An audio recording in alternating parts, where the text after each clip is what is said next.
Hi, in this video we are going to build a one-page web application, or simply call it a website, using ASP.NET C#. This is a list of suggestions how you should use this video. The notes for this video can be found here, which is loaded here. Okay, so in the last videos we installed IIS and we installed Visual Studio 2015 edition. So let us look at what this website will look like first. Our final objective of this website. So let us launch our IIS manager, click on that, and then start your server. The server stopped because we changed that, so start your server. And the default website is running, so that's great. Go to our alias or virtual directory, and we can say we want to browse there. Right click, manage virtual directory, and browse. Or we can go browse from here, so let's browse. So you open up this in Firefox, my default web browser, and we are going to build something that looks like eg001, which is a debt calculator. Let's say you borrow $100 from somebody, or you say borrow, let's say you borrow $100 from somebody, and then you have a yearly interest rate of 10%, you borrow it for 10 years, how much you own. So calculate a total debt for you. Okay, this is just a very simple example. All right, and probably I should allow user to key in things here instead of a drop down menu, but that is another story. I just want to show how to build this. Okay. So that's the final output we want to produce, and in the next few videos we are going to go through the whole process of building it. So to do that, we first need to find a location of the website where we want to build a website. So let's go to ctem, my ASP.NET. We are going to create a new folder called, right-click new folder called eg001. So we are going to put our website in eg001, and we are going to use Visual Studio for that. Okay, so let us launch Visual Studio 2015, and let's do a file, new website. Okay, make sure it's a website, not a project, because we are actually building a website. Okay, so click new website. And make sure you choose C#, because we are not doing Visual Basic, we are doing C#, so make sure you choose C#. And we are going to create an ASP.NET empty website from scratch. C#, ASP.NET empty website. And we want to browse for the location of the website.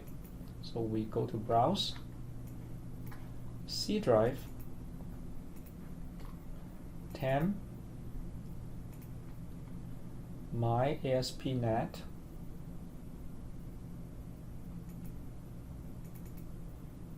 eg001, open.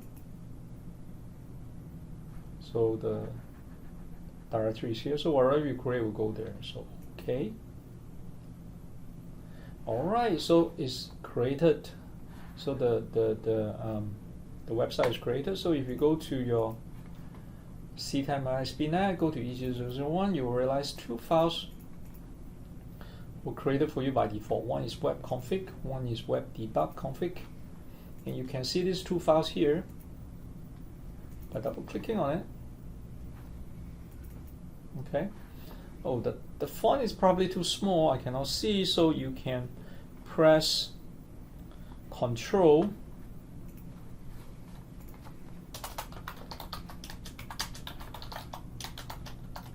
mouse wheel up and down to zoom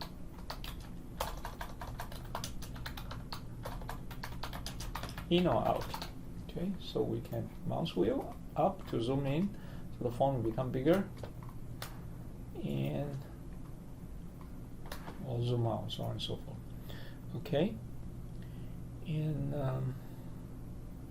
okay, that would be great.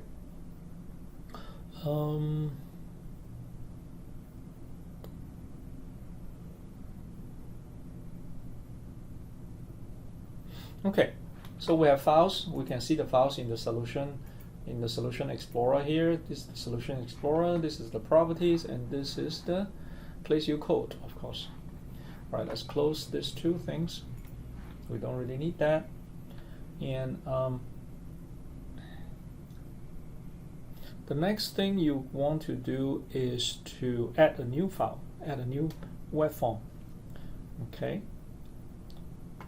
So we right click here, right click eg001, and left click, add, and then you say I want to add a new web form. Sorry, you can also do add new item web form or add web form. Let's do add new item. So I can see all the options you have here. I'm going to add a web form. Okay, and we are building a one-page web application.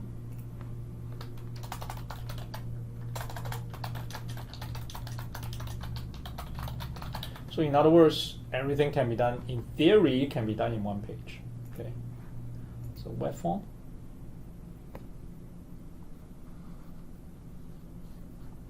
And then say add. All right, a couple of new files are created for you. So let's check out what new files were created for you. You have a new file called default.aspx, and you have a new file called default.aspx.cs. Okay, so these are the files you need. So let's look at them. So you have default.aspx, which is open here. You can zoom in. Okay. And you can also check out the options. Let's say you want to word wrap or things like that. So you can always go to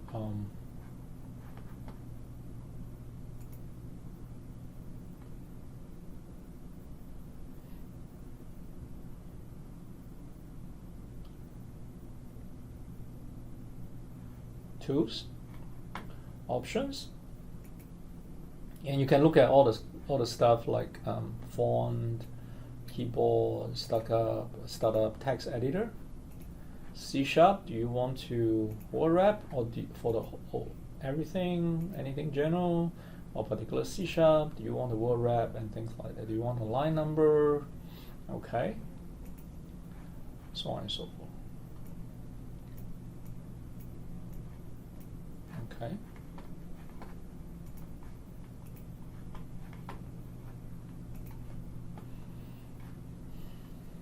So we need to change all languages.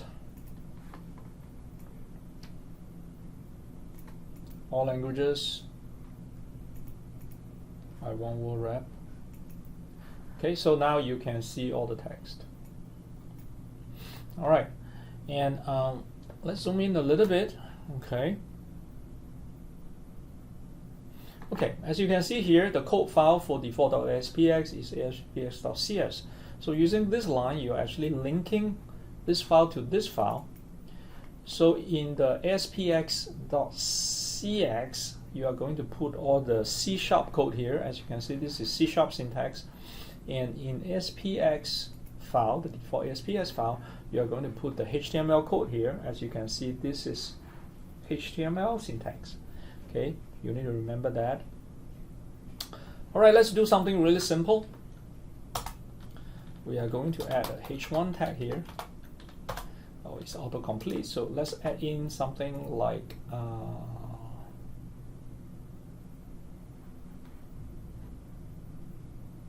what we try to do later. Let's see what we try to do. Here we want to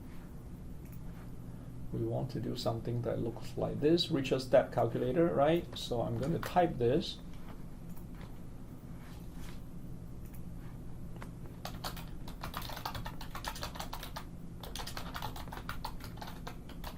Richer step calculator. Do a save all, or save as. That save or just save. So you can do a Control S to save.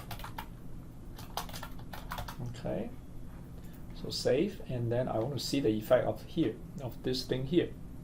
Okay, there are two ways to see the effect.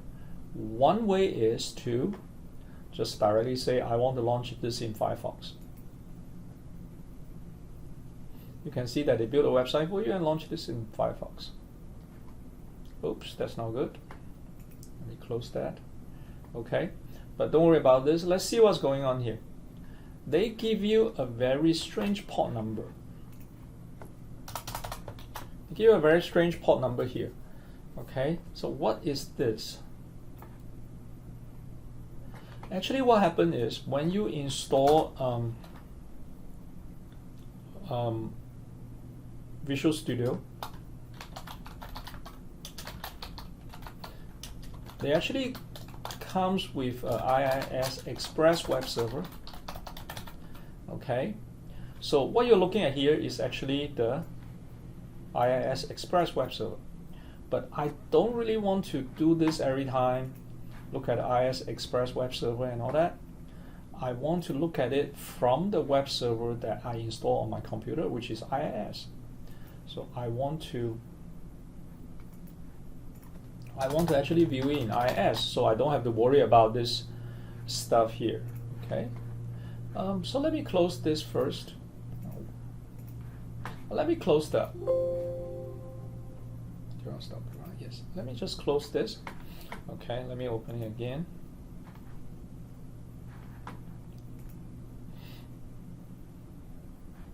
Open website. Open. And look at the default. Again. Okay. All right. So I don't want to use the. I do not want to use the IIS Express. I want to use the actual IIS that comes that I installed here. So what I can do is I can always come here and just browse and go to eg001 and look at this.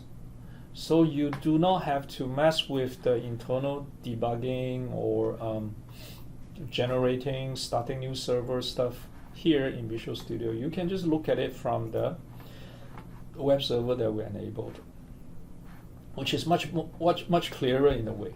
Okay. So in other words, this one, when you do this, you are using the actual IIS that is installed, and when you do this, you are looking at your Visual Studio IIS Express. Okay. All right. I think it's a good place to stop. In the next video, we are going to carry on to build this web application using Visual Studio.